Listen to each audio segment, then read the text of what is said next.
எம்ஜிஆர் படத்துல நடிச்சதால நடிகைக்கு கிடைச்ச அதிர்ஷ்டத்தை பாருங்க, பெரிய திருப்புமுனையாகி விட்டது என்றே சொல்லலாம். அந்த நடிகை யார்? அது என்ன படம்னு பார்க்கலாமா?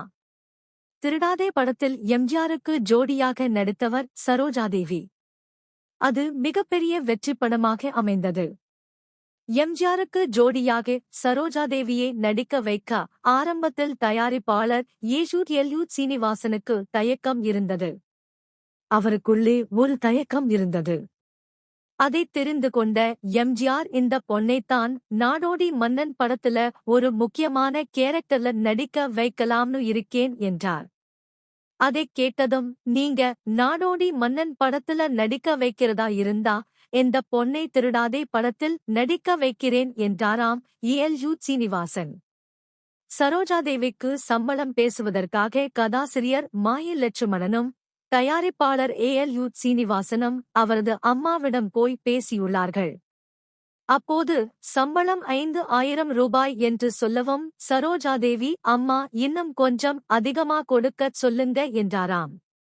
அப்போது தயாரிப்பாளர் கதாசிரியரிடம் படத்துல எம்ஜிஆருக்கு ஜோடியாக நடிக்கிறதை கொஞ்சம் எடுத்துச் சொல்லப்பான்னு சொன்னாராம். அப்போது மாயி லட்சுமணனுக்கு கொஞ்சம் தர்மசங்கடமாகிவிட்டது. உடனே சுதாரித்துக் கொண்டு சரோஜாதேவியிடம், ஒன்னும் யோசிக்காம இந்த படத்துல நடிக்க ஒத்துக்கோங்கம்மா. இதுல நடிச்சா அடுத்து உங்க சம்பளம் 1 லட்சம் ரூபாய் என்றார். அதை சரோஜாதேவி அம்மா நம்பத் தயாராக இல்லை.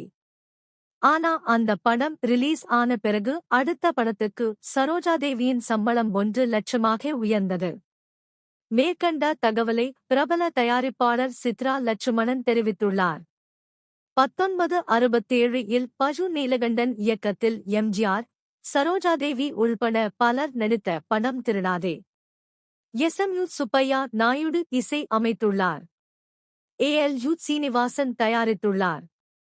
இந்த படத்தில் என் அருகே நீ இருந்தால், அன்பாலே, ஆசை மச்சான், கண்ணம் கண்ணம், திருடாதே பாப்பா, மாமா மாமா, ஓ மிஸ்டர் பாலு ஆகிய பாடல்கள் உள்ளன.